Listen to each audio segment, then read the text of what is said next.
Assalamualaikum warahmatullahi wabarakatuh. Salam sejahtera untuk kita semua. Salam, Om Swastiastu, Namo Buddhaya, salam kebajikan. Perkenalkan, nama saya Ahmad Riza Valepi. Saya dari Fakultas Teknik Mesin Universitas Pamulang Serang dengan NIM 2310 90 300 276. Dalam video ini saya sedikit memberikan materi tentang struktur dan cacat kristal pada mata kuliah material teknik. Langsung saja ke materinya. Pengertian kristal. Kristal merupakan susunan atom-atom yang teratur dalam ruang 3 dimensi. Keteraturan susunan tersebut terjadi karena kondisi geometris yang harus memenuhi adanya ikatan atom yang berarah dan susunan yang rapat. Walaupun tidak mudah untuk menyatakan bagaimana atom tersusun dalam padatan, namun ada hal-hal yang diharapkan menjadi faktor penting yang menentukan terbentuknya polihedra koordinasi susunan atom-atom.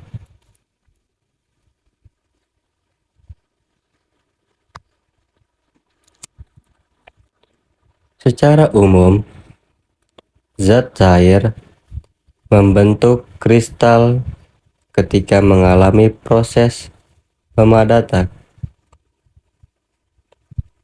Pada kondisi ideal, hasilnya bisa berupa kristal tunggal yang semua atom-atomnya dalam padatannya terpasang. Pada kisi atau struktur kristal yang sama, tapi secara umum kebanyakan kristal terbentuk secara simultan sehingga menghasilkan padatan polikristalin. Misalnya, kebanyakan logam yang kita temui sehari-hari merupakan polikristal. Kristal terbentuk karena proses kristalisasi.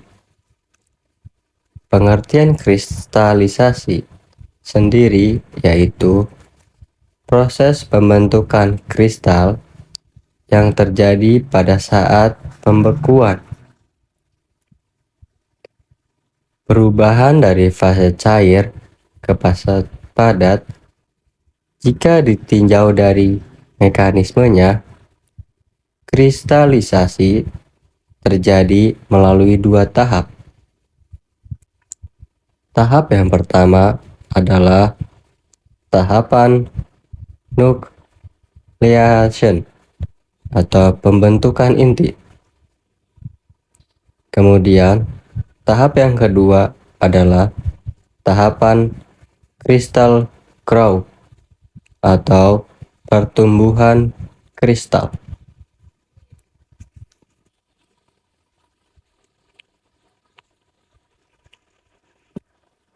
Pengertian cacat kristal.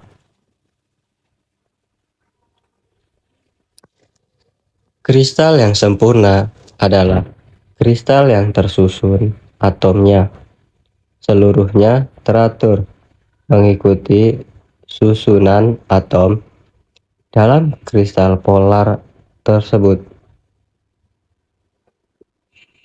Cacat yang dimaksud di sini adalah cacat atau ketidaksempurnaan susunan atom dalam kristal.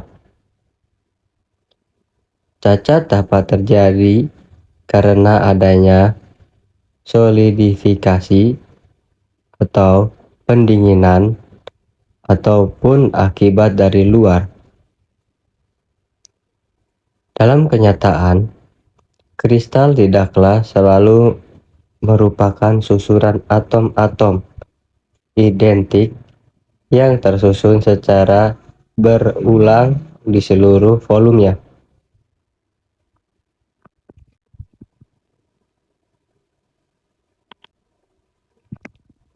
Macam-macam cacat kristal, yaitu ada cacat titik, vakansi, dan intertisi diri. Vakansi adalah kekosongan sisi kisi, yaitu sisi yang seharusnya ditempati atom, kehilangan atomnya. Kita bisa lihat gambar di bawah ini. Vakansi terbentuk selama proses pembekuan dan juga karena getaran atom yang mengakibatkan perpindahan atom dari sisi kisi normalnya.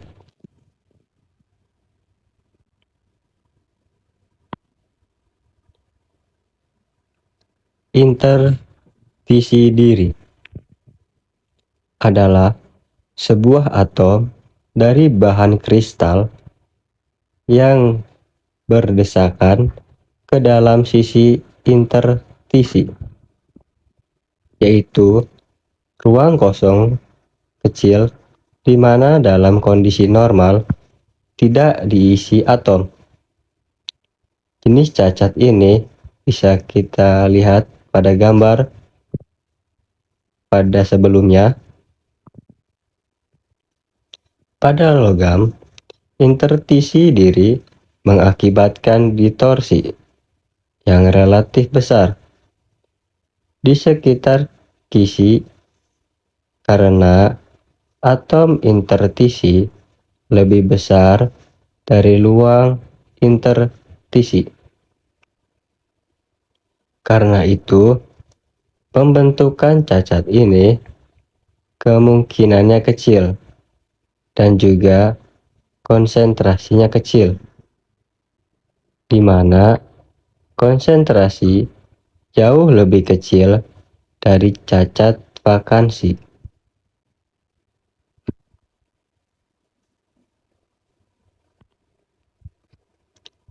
Impuritas pada bahan padat.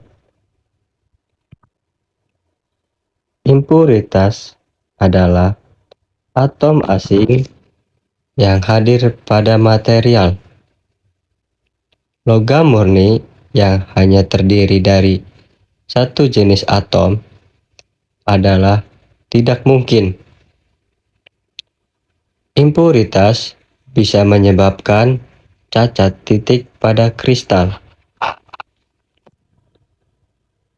Ada panduan di mana atom impuritas sengaja ditambahkan untuk mendapatkan karakteristik tertentu pada material seperti untuk meningkatkan kekuatan mekanik atau ketahanan korosi.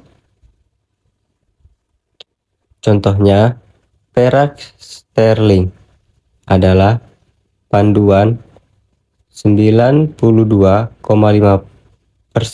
perak, 7,5% tembaga, di mana perak yang ditambahkan tembaga akan menaikkan kekuatan mekaniknya secara signifikan. Penambahan atom. Impuritas ke logam akan mengakibatkan pembentukan larutan padat, dan fase kedua yang baru tergantung pada jenis impuritas konsentrasi, dan temperatur panduan.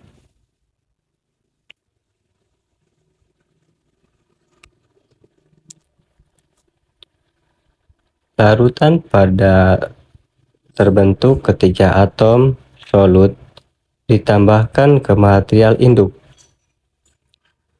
Struktur kristal tetap dijaga dan tidak ada struktur baru yang terbentuk. Bisa dianalogikan dengan air yang dicampur dengan alkohol yang akan menghasilkan larutan cair ketika molekulnya tercampur dan komposisinya homogen. Larutan padat juga mempunyai komposisi homogen dan atom impuritas tersebar secara acak-acak dan seragam di dalam padatan. Cacat titik impuritas dijumpai dalam dua jenis, yaitu substitusi dan intertisi.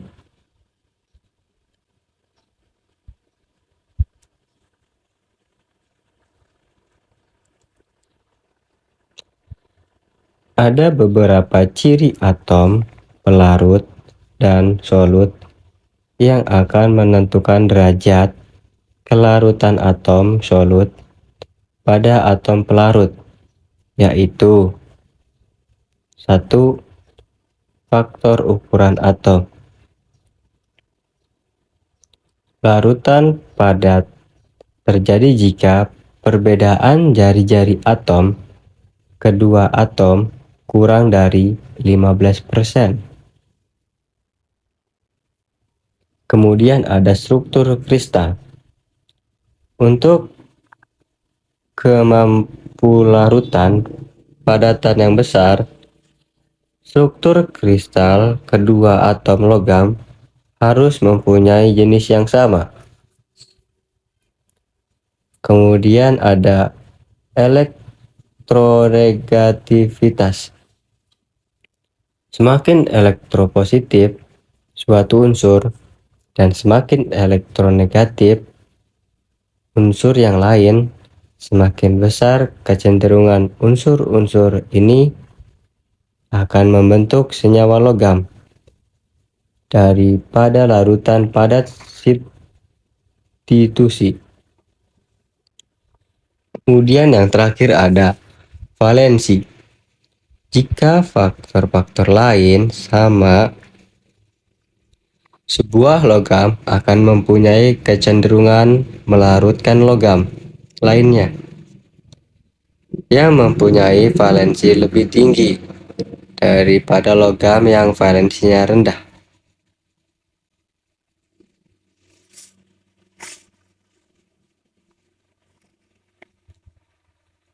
Dislokasi, cacat linear. Dislokasi adalah cacat linear atau satu dimensi di mana di dekatnya beberapa atom tidak segaris. Ada 3 jenis dislokasi, yaitu dislokasi sisi. Dislokasi sisi adalah terdapatnya bidang atom ekstra atau setengah bidang, di mana sisinya terputus di dalam kristal. Kemudian ada dislokasi ulir. Dislokasi ulir terbentuk karena gaya geser yang diberikan menghasilkan distorsi. Kemudian ada dislokasi campuran. Jika pada material dijumpai kedua jenis dislokasi di atas, maka disebut material mempunyai dislokasi campuran.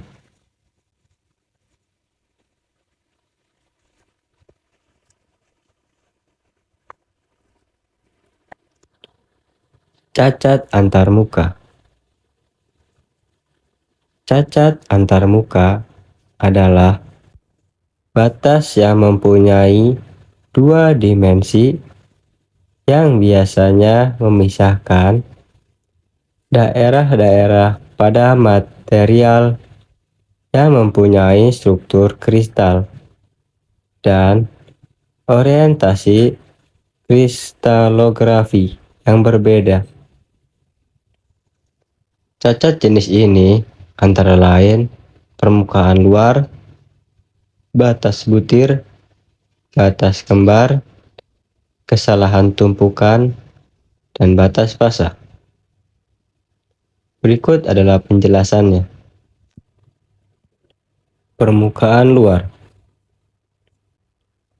Satu dari batas yang paling jelas adalah permukaan luar atau eksternal, di mana struktur kristal berakhir, atom-atom permukaan tidak terikat ke semua atom terdekat, dan karenanya akan mempunyai tingkat energi yang lebih tinggi daripada atom-atom di bagian dalam. Ikatan atom-atom permukaan ini yang tak terpenuhi memberikan kenaikan energi permukaan. Dinyatakan dalam satuan energi per satuan luar J per M pangkat 2. Untuk menurunkan energi ini, material jika memungkinkan cenderung meminimalkan luas permukaan total.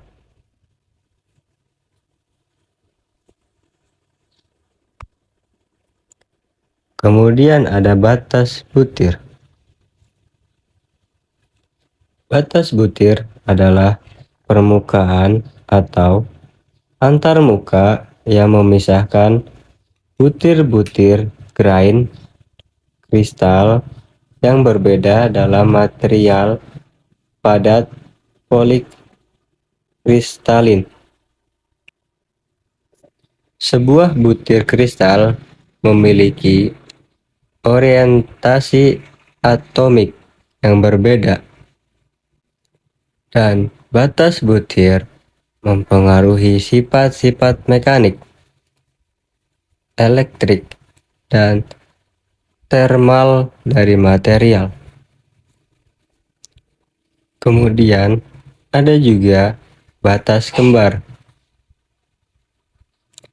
Batas kembar adalah antarmuka atau permukaan yang memisahkan dua kristal yang memiliki orientasi atom yang berbeda.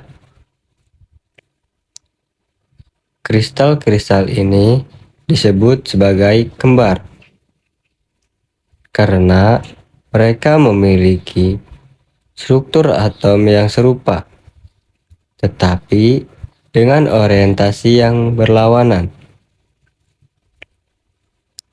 Batas kembar seringkali terbentuk sebagai respons terhadap tekanan atau deformasi pada kristal dan mempengaruhi sifat-sifat mekanik dan elektrik dari material tersebut.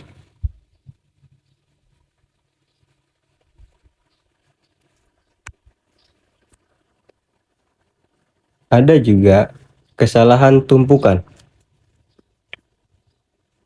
Kesalahan tumpukan terjadi ketika urutan ideal dari lapisan-lapisan atom dalam struktur kristal terganggu atau terputus. Ini bisa terjadi karena deformasi atau gangguan dalam proses pembentukan kristal.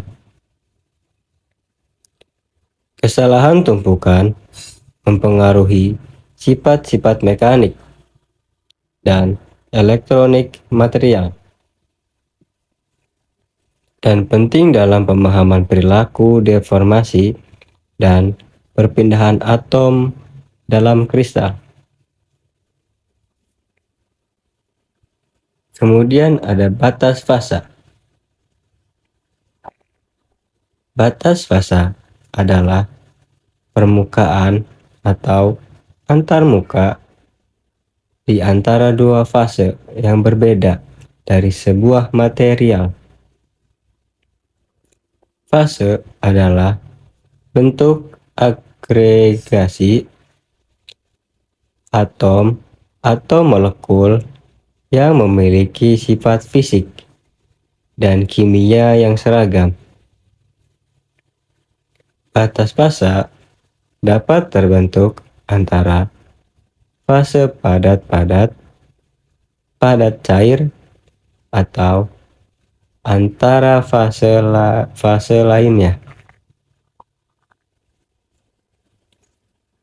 Perilaku batas fasa dapat respons terhadap kondisi lingkungan, seperti suhu atau tekanan, penting dalam pemrosesan material dan pengembangan aplikasi teknologi.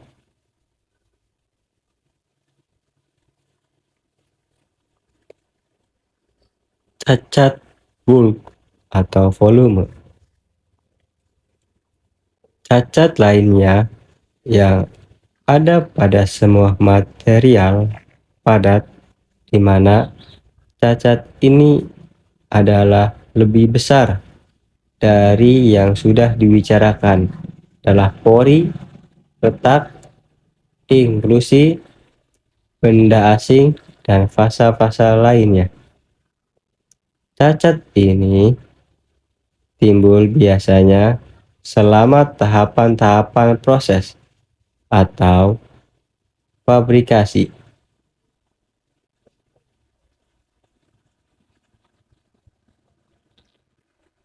Manfaat cacat kristal.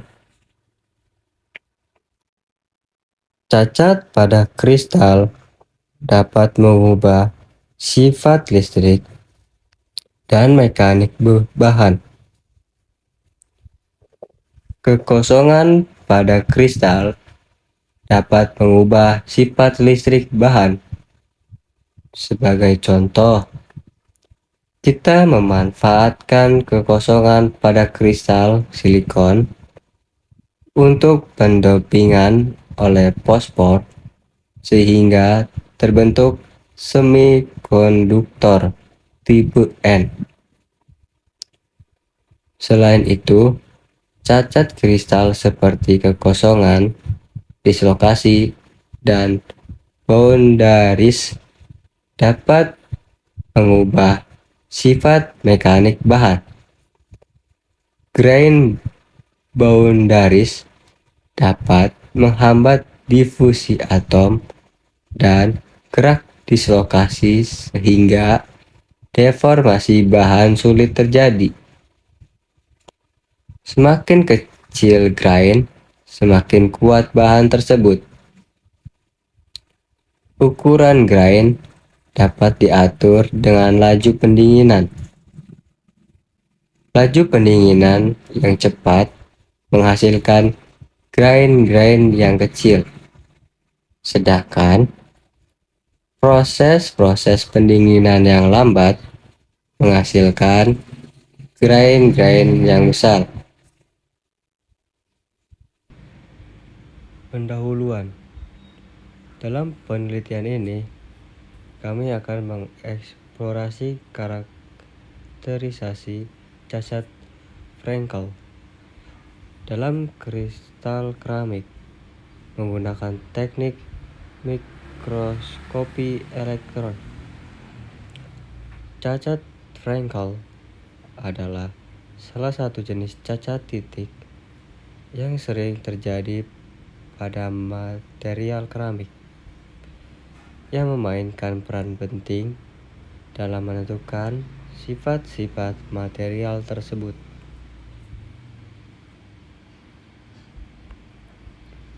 Struktur kristal keramik. Kristal keramik memiliki struktur kristal khas yang menentukan sifat-sifatnya. Struktur ini terdiri dari jaringan 3 dimensi atom-atom yang saling berkaitan secara kovalen. Pola penyusunan atom-atom ini membentuk kisi-kisi kristal yang teratur dan dapat diamati menggunakan teknik mikroskopi elektron.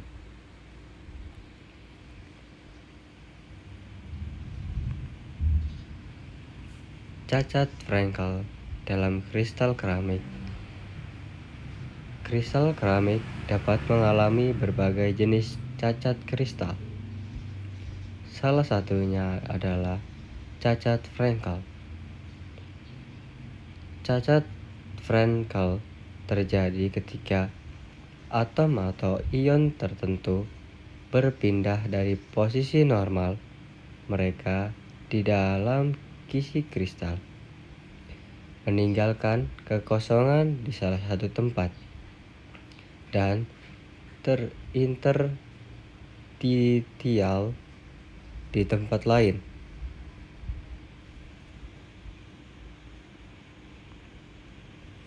Teknik mikroskopi elektron. Teknik mikroskopi elektron merupakan alat yang sangat penting dalam karakterisasi material keramik pada tingkat nano dan mikro. Teknik ini dapat menganalisis struktur kristal, komposisi kimia, dan cacat-cacat yang terbentuk di dalam kristal keramik.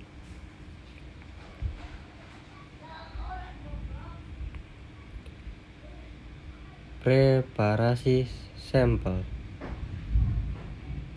Sebelum dilakukan karakterisasi cacat Frankel menggunakan teknik mikroskopi elektron, sampel kristal keramik harus dipersiapkan dengan seksama. Proses preparasi ini meliputi pemotongan, penggilingan, pengampelasan, dan pengolesan untuk mendapatkan permukaan yang halus dan beban kontaminasi. Karakterisasi cacat Frankel. Karakterisasi cacat Frankel dalam kristal keramik menggunakan teknik mikroskopi elektron dapat mengungkapkan struktur dan distribusi cacat pada tingkat atomik. Metode ini menggunakan penyelidikan mendalam dan terperinci atas jenis, ukuran, dan lokasi cacat dalam material tadi.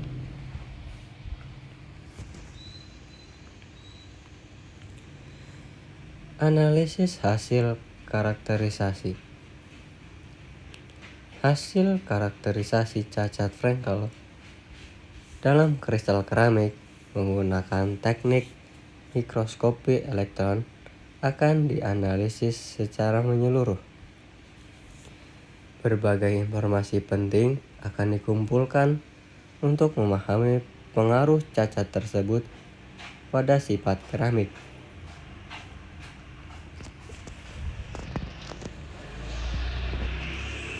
Pengaruh cacat Frankel terhadap sifat keramik. Cacat Frankel yang terbentuk karena perpindahan ion-ion dari tempat kisinya dapat memberikan dampak signifikan pada sifat-sifat keramik. Karakterisasi cacat ini menggunakan teknik mikroskopi elektron akan membantu mengungkapkan pengaruhnya terhadap konduktivitas, kerapuhan, dan ketahanan material keramik.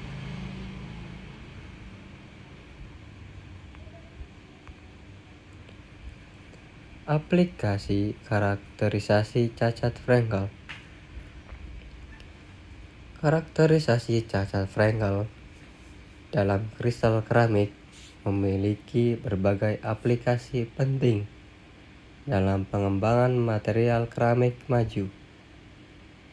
Teknik mikroskopi elektron yang digunakan untuk dapat mengungkapkan struktur dan distribusi cacat pada skala nano, membantu memahami pengaruhnya terhadap sifat-sifat material. Cacat interstisial dalam struktur kristal. Cacat interstisial adalah jenis cacat gegisi kristal di mana atom-atom terletak pada posisi di antara titik-titik kisi kristal yang normal. Hal ini menyebabkan timbulnya regangan pada struktur kristal yang dapat mempengaruhi sifat-sifat material. Definisi cacat interstisial adalah jenis cacat titik dalam struktur kristal di mana atom-atom tambahan terjebak di antara posisi kisi atom normal. Hal ini menyebabkan distorsi dan tegangan dalam struktur kristal.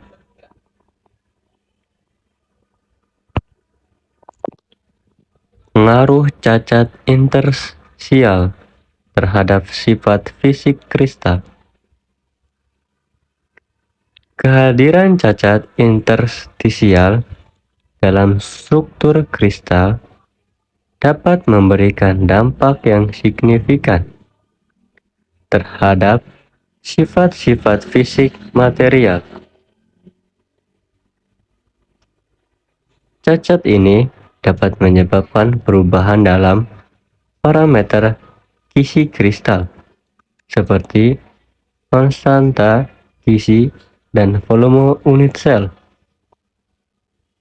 yang selanjutnya mempengaruhi sifat mekanik, optik, dan elektronika kristal.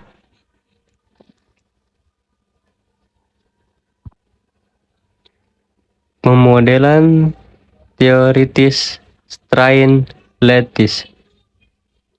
Salah satu dampak penting dari cacat interstisial dalam struktur kristal adalah adanya strain atau renggangan dalam kisi kristal.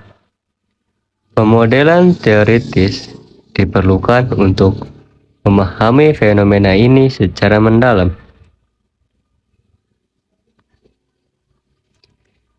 Metode perhitungan strain lattice. Untuk memperkirakan strain lattice akibat cacat interstisial digunakan metode analisis teoritis berdasarkan perhitungan matematis. Pendekatan ini menganalisis perubahan jarak antara atom dalam struktur kristal sebagai akibat dari kehadiran cacat titik.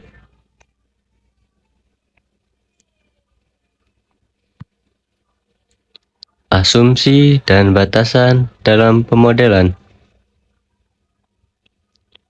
Dalam pemodelan teoritis strain lattice, akibat cacat interstisial Terdapat beberapa asumsi dan batasan yang perlu dipertimbangkan. Untuk mendapatkan hasil yang akurat dan dapat diinterpretasikan dengan baik.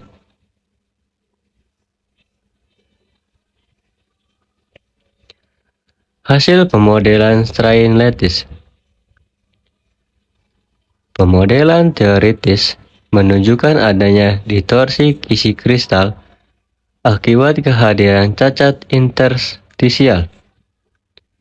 Strain lattice yang terbentuk dapat dianalisis secara kuantitatif melalui model matematis yang dikembangkan.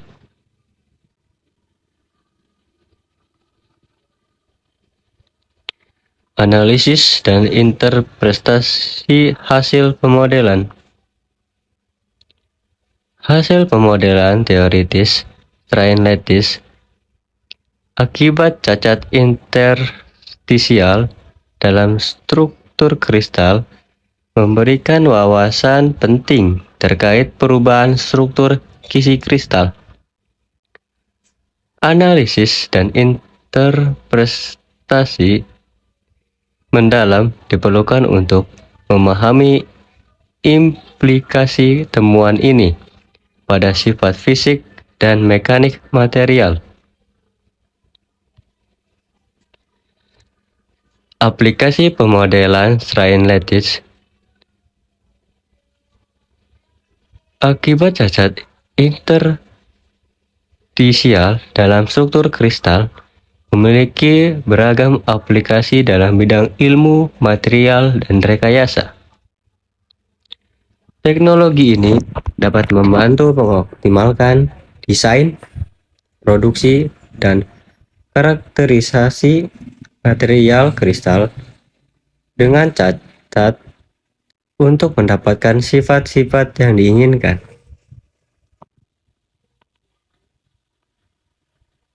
Kesimpulan dari pemodelan teoritis strain lattice akibat cacat interstisial dalam struktur kristal telah mengungkapkan dampak signifikan pada sifat fisik material.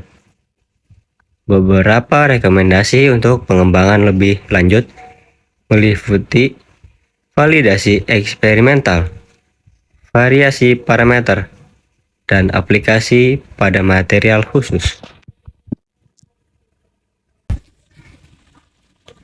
Pentingnya pemulihan cacat kristal pada material nano. Cacat kristal pada material nano dapat mengganggu sifat fisik dan kimia bahan, sehingga pemulihan cacat ini menjadi sangat penting.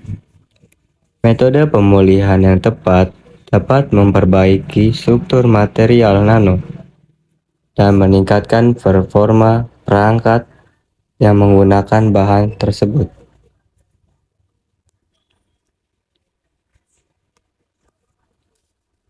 Definisi dan karakteristik material nano. 1. Ukuran nano. Ukuran rentang nano berskala 1 sampai 100 nanometer. Kedua, struktur atom.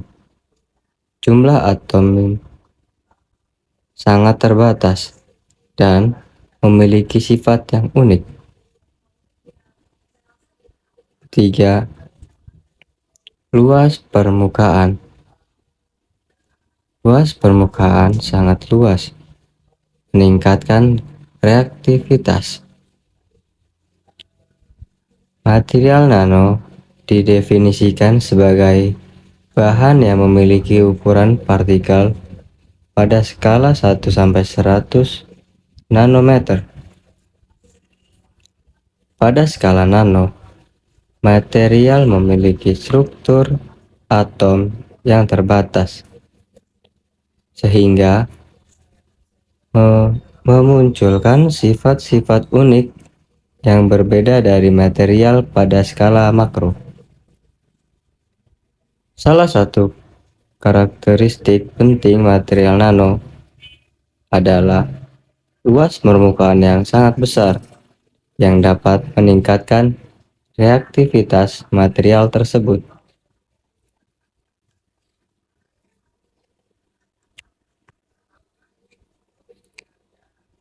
Dampak cacat kristal terhadap sifat material nano. Penurunan kekuatan mekanis. Cacat kristal pada material nano dapat melemahkan struktur internalnya, sehingga menurunkan kekuatan mekanis seperti kekerasan, ketangguhan, dan ketahanan terhadap deformasi. Degradasi sifat listrik. Keberadaan cacat kristal dapat mengganggu aliran elektron dalam material nano, menurunkan konduktivitas listrik, dan menghambat performa perangkat elektronik. Kemudian, penurunan stabilitas termal. Cacat kristal dapat menyebabkan material nano menjadi lebih rentan terhadap degradasi termal, mempengaruhi ketahanan dan keandalan aplikasi pada suhu tinggi.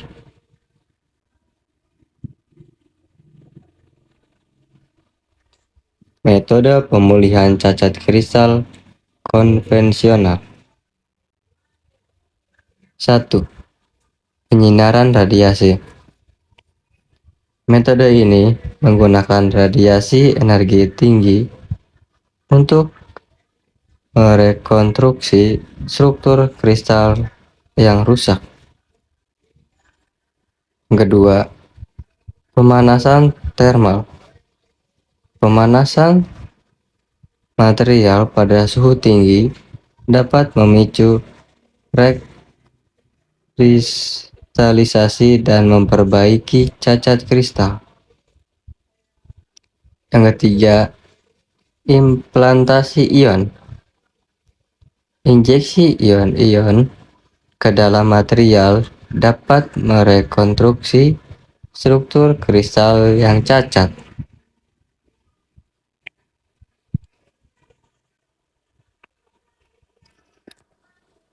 Keterbatasan metode pemulihan konvensional. Efektivitas terbatas. Metode pemulihan konvensional seperti proses pemanasan dan pendinginan terkontrol hanya dapat mengurangi cacat kristal secara parsial, dengan hasil yang tidak optimal dan tidak konsisten. Kemudian ada kompleksitas tinggi.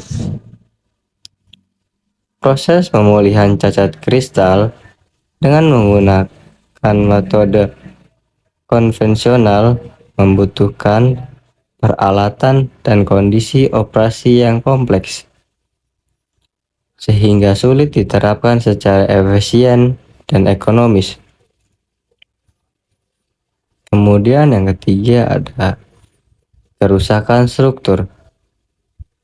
Beberapa metode konvensional dapat menyebabkan kerusakan struktur kristal yang tidak dapat dipulihkan, sehingga menurunkan kualitas material nano.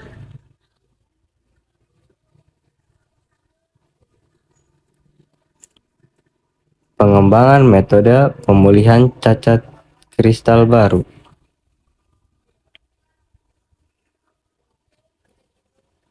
Untuk mengatasi keterbatasan metode pemulihan konvensional, para peneliti telah mengembangkan metode pemulihan cacat baru yang lebih efektif dan efisien. Metode ini memanfaatkan teknik nano-engineering untuk memanipulasi dan memperbaiki struktur kristal pada tingkat atomik. Pendekatan yang digunakan meliputi penggunaan partikel nano, iradiasi laser, dan teknik deposisi film tipis. Tujuannya adalah untuk mengatur ulang dan mengembalikan struktur kristal yang rusak, sehingga material nano dapat mencapai sifat optimal yang diharapkan.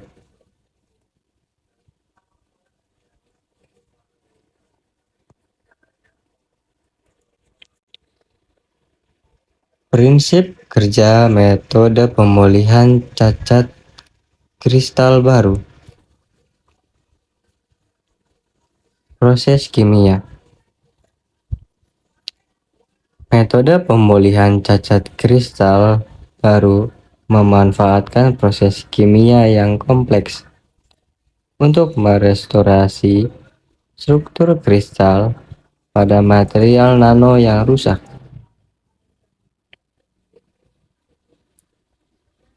Kemudian ada rekonstruksi atomik. Proses ini dilakukan pada skala atomik dengan memanipulasi ikatan dan susunan atom untuk memperbaiki cacat pada kristal.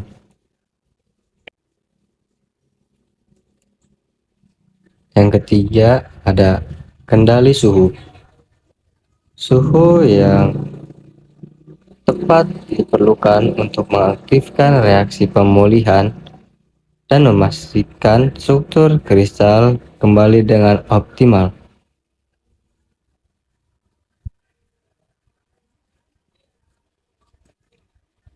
Keunggulan metode pemulihan cacat kristal baru. Keakuratan tinggi.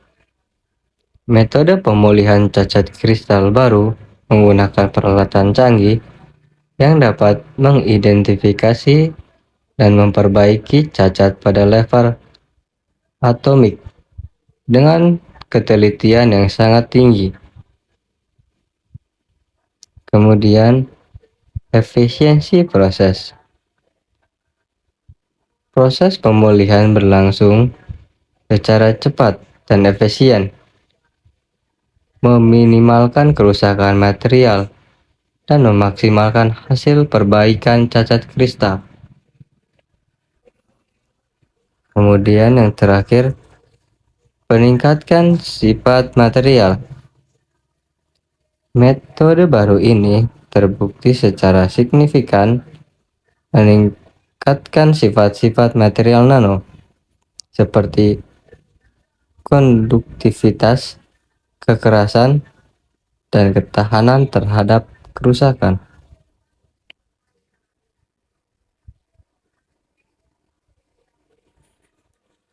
Implementasi dan aplikasi metode pemulihan cacat kristal baru. 1. Uji coba. Mengevaluasi efektivitas metode pada sampel material nano. Kedua, optimasi proses. Penyesuaian parameter untuk mencapai hasil optimal. Ketiga, skala produksi. Mengadopsi metode pada produksi massal material nano. Implementasi metode pemulihan cacat kristal ini diawali dengan uji coba pada berbagai sampel material nano. Proses optimal dilakukan untuk menyesuaikan parameter agar diperoleh hasil yang maksimal. Setelah itu, metode ini dapat diadopsi pada skala produksi massal material nano, meningkatkan konsistensi, dan kualitas produk secara signifikan.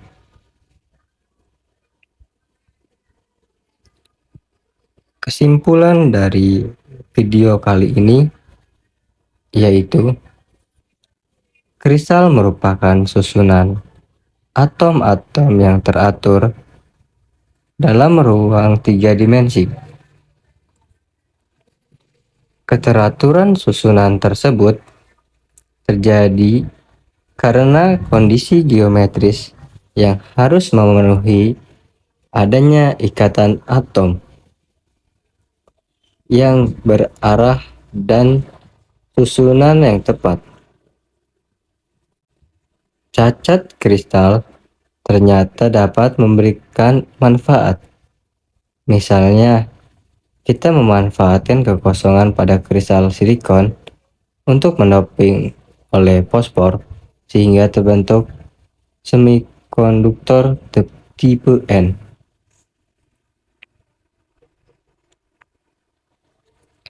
Cacat yang dimaksud di sini adalah cacat ketidaksempurnaan susunan atom dalam kristal. Cacat dapat terjadi karena adanya solidifikasi atau pendinginan ataupun akibat dari luar. Kristal biasanya mengandung ketidaksempurnaan yang kebanyakan terjadi pada kisi-kisi kristalnya.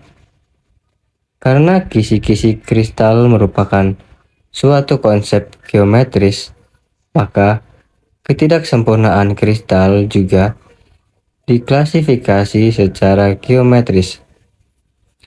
Kita mengenal ketidaksempurnaan dimensi 0, ketidaksempurnaan titik, ketidaksempurnaan dimensi 1, ketidaksempurnaan garis, ketidaksempurnaan dimensi 2, ketidaksempurnaan bidang. Selain itu, terjadi pula ketidaksempurnaan volume. Terima kasih sudah menonton video ini. Jangan lupa like, comment, and subscribe.